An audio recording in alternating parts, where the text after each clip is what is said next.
Olá, queridos. Meu nome é Heraldo Gabriel, sou pastor das Assembleias de Deus no Ministério de Madureira, moro na cidade de Santo Antônio de Pádua, no estado do Rio de Janeiro. E esse é o nosso canal Aos Confins da Terra. Queridos e amados, antes de nós fazermos a gravação propriamente dita do vídeo de hoje, quero pedir a você que ainda não é inscrito em nosso canal, que faça por gentileza a sua inscrição. Assista o vídeo. Caso goste, deixe o seu like, o seu joinha. Compartilhe esse vídeo com o maior número de pessoas possíveis e acione o sininho para receber nossos vídeos às segundas, quartas e sextas-feiras. Queridos, estamos falando acerca do Espírito Santo na vida do crente, do homem, da mulher de Deus, do jovem de Deus. E hoje nós vamos falar sobre o Espírito Santo nos confortar o crente.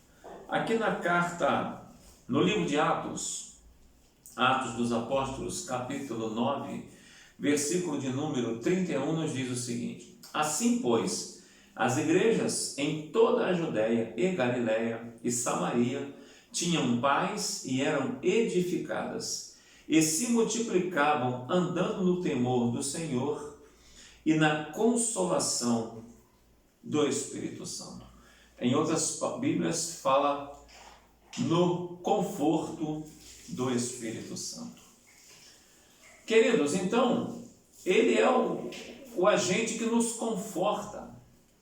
E ele nos conforta de várias maneiras. Entre as maneiras como o Espírito Santo conforta o crente, nós podemos destacar algumas, e nós vamos ver agora. Ele nos conforta como o nosso advogado. Jesus usou o termo mais expressivo ao anunciar a vinda do Espírito Santo, a quem deu o título de Consolador. Nós já vimos, em passagens passadas, que esta palavra, que no grego é paráclito, pode também ser traduzida por advogado. O Espírito Santo é tudo isto para o crente. Pensemos em tudo o que é bom. Pensemos em tudo o que é bom. Advogado deve fazer pelo seu constituinte. Em tudo de bom que o advogado deve fazer pelo seu constituinte. Primeiro, o advogado, ele encoraja a esperar o sucesso da causa.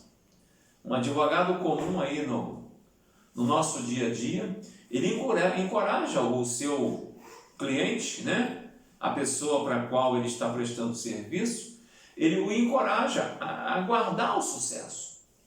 O Espírito Santo nos encoraja a esperar o maior sucesso e a maior conclusão satisfatória nesta batalha que nós temos vivido aqui na terra, nessa bendita causa.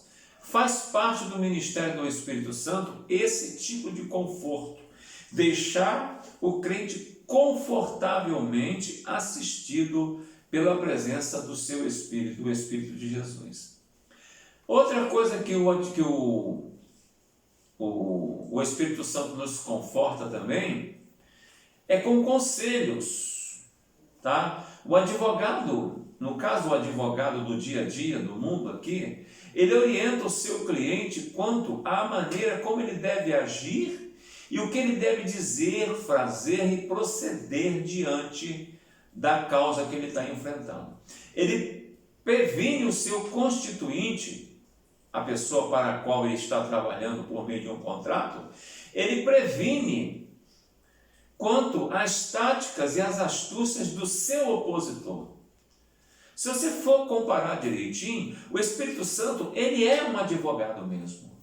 Porque quando você constitui um advogado aqui, que fez uma faculdade de direito, e depois de bacharelar, ele é um advogado, depois de conseguir uma carteira da Ordem dos Advogados do Brasil, o cliente o contrata para que ele possa assessorá-lo na pendência, nas pendengas, contra algum tipo de opositor, de acusador, contra algum tipo de coisa.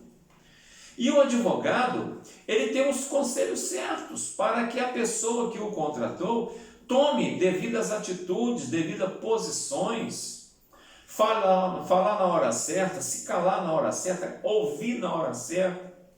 Então o advogado, ele faz isso tudo. Isso aí, esse tipo de comportamento também faz parte do ministério do Espírito Santo. É isso que o Espírito Santo nos faz.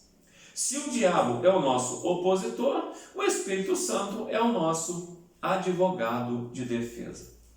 Outra coisa que o Espírito Santo faz como advogado, ele toma providências oportunas.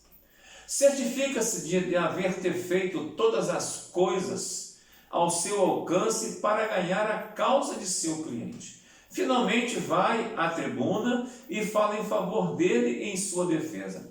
Não é assim que o advogado na terra funciona? Você conta para o advogado por que você precisa da assessoria dele como advogado. Ele ouve as suas causas, os seus queixumes, ele ouve o motivo da sua consulta, e ali ele forma uma defesa junto ao juiz aqui da terra para defender você dos ataques daqueles que estão te acusando. O Espírito Santo não é diferente disso, tá?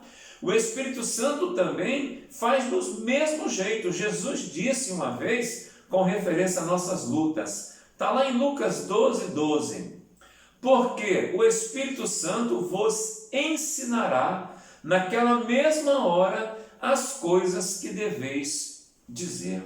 Queridos, olha que coisa maravilhosa, olha que coisa abençoada é ter o Espírito Santo como nosso supremo advogado. O Espírito Santo é nosso advogado e faz tudo isso e ainda faz muito mais em favor daqueles que têm posto sua confiança em Jesus. Com ele, o Espírito Santo ao nosso lado, cooperando nós também com ele. É claro que você não pode constituir um advogado e o advogado não conseguia tirar de você as suas alegações, aquilo que te dá a suposição de ter direito a constituir um advogado. Você precisa ter algo para alimentar a tese do advogado. A mesma coisa somos nós, como os homens e mulheres de Deus. Nós precisamos dar ao Espírito Santo algo para alimentar a tese dele diante do Deus Pai Todo-Poderoso. Fazendo isso, e com ele ao nosso lado, e nós cooperando com ele, o inimigo nunca vai prevalecer contra nós, porque o Espírito Santo, ele é o nosso advogado, ele nos conforta como o nosso advogado. Ele também nos conforta como um amigo presente.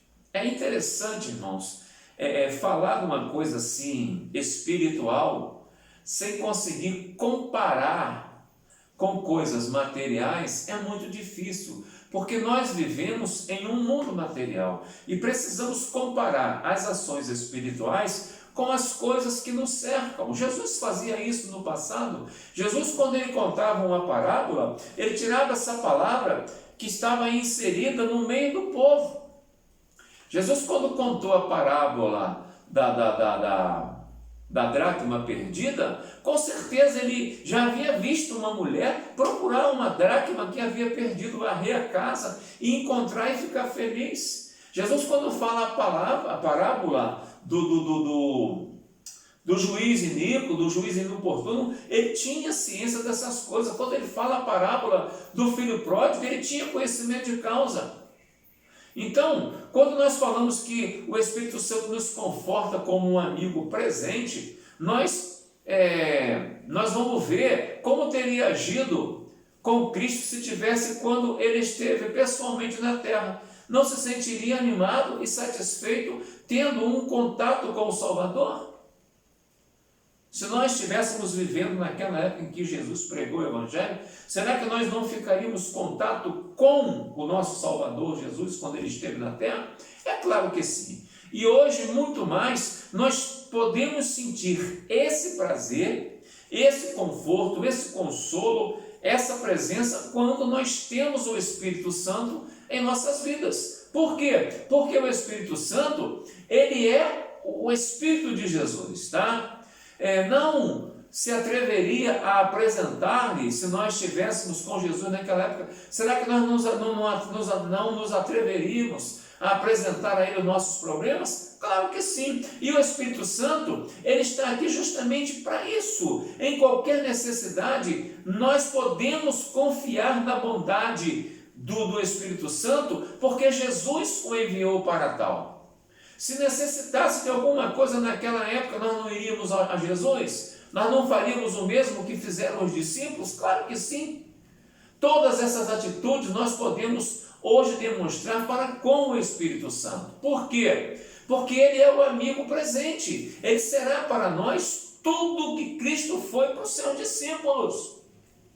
Ele é para nós tudo o que Cristo foi para os seus discípulos, tá bom? Quando ele esteve presente pessoalmente com os discípulos, eles sempre o procuravam. Eles sempre ficavam desesperados quando olhavam para um lado e para o outro e não via Jesus. Tá? Chamamos a nossa atenção para o fato de ser o Espírito Santo um amigo presente à semelhança de Jesus quando ele esteve aqui no mundo. Nós sabemos que Jesus, amoroso mais que qualquer homem, pronto a ajudar melhor que qualquer amigo, não seria capaz de condescender com o erro de seus amigos mais chegados. Nós podemos ver lá em Lucas 9, 54 e 55. Lucas capítulo 9, versos 54 e 55. Eu vou ler para você, porque é importante essa passagem. Olha só, eu vou ler do 51 ao 56. Os samaritanos não recebem a Jesus. Aconteceu que, completando-se os dias para a sua assunção, manifestou o firme propósito de ir a Jerusalém e mandou mensageiros diante da sua face, e indo eles, entraram numa aldeia de samaritanos para lhe prepararem pousada, mas não receberam porque o seu aspecto era como de quem ia a Jerusalém.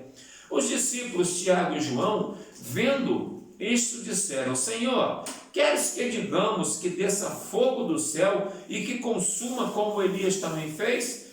Voltando-se, porém, repreendeu-os e disse: Vós não sabeis do que o Espírito sois, porque o Filho do Homem não veio para destruir a alma dos homens, mas para salvá-las. E foram todos para outra aldeia.